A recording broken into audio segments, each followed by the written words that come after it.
My name is Brizendine, and I've been with MCSO for a little over 2 years, and I am currently assigned as a DSA in District 3. And DSA is short for Deputy Service Aide. The purpose of our role is to take the call load off of our deputies. We take more of the priority 2, priority 3 calls so that our deputies are available for their priority 1 calls. We will respond to criminal damage properties, thefts, burglaries, crashes, vehicles that are left abandoned on the side of the road. We will go and check those out, as well as complaints from our community about parking, and do interviews with some suspects and some victims. You know, there is really no typical day. It's not like an office job. You know, we'll come in after we punch in.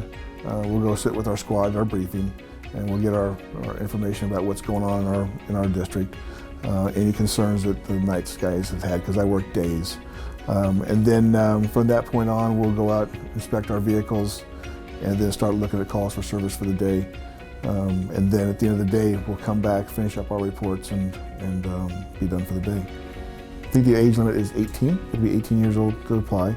And the preferred qualification is we like to find people who have previous law enforcement experience, but that's not necessarily a requirement. This is kind of a position where we look at individuals and think that if they're trying to move up in the field to hopefully become a deputy, we kind of use this as a way to step up into that position. The DSAs do go through a special academy. It is 6 weeks long, where we'll learn different aspects of law, the proper ways to position vehicles when we go investigations. We will do training on our tasers, as well as self-defense tactics, just in case we encounter someone who wants to do us harm. It is just used to be for protection for ourselves, so we can disengage and get someplace safe.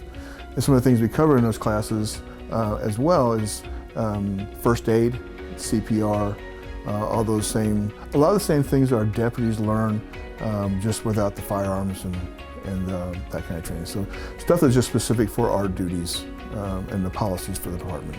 Previous to being employed here, I worked for an agency back in the Midwest for 27.5 years. And I wasn't quite ready to give up this environment. I felt like I still had things to contribute to law enforcement in the community. And so when I moved down here, these are positions that we didn't have back in the Midwest. So it was an interesting fit for my previous experience.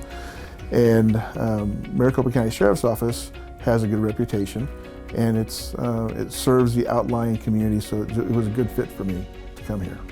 The biggest difference between a deputy service aide and a sworn deputy is that we don't have arrest powers, and we don't carry firearms. So that's the biggest difference.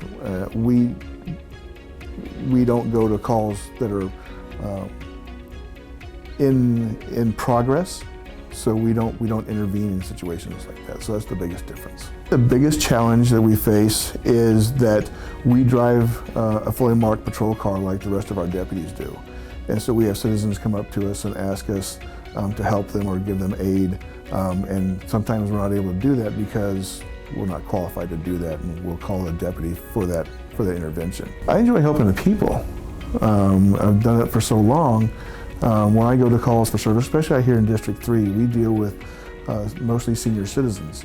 And the deputies don't always have enough time to spend talking with individuals, and these senior citizens tend to take a lot of talking to and comforting when they've been a victim of a crime, whether it's a crash or a fraud and con where they've been victimized out of $20,000, $30,000.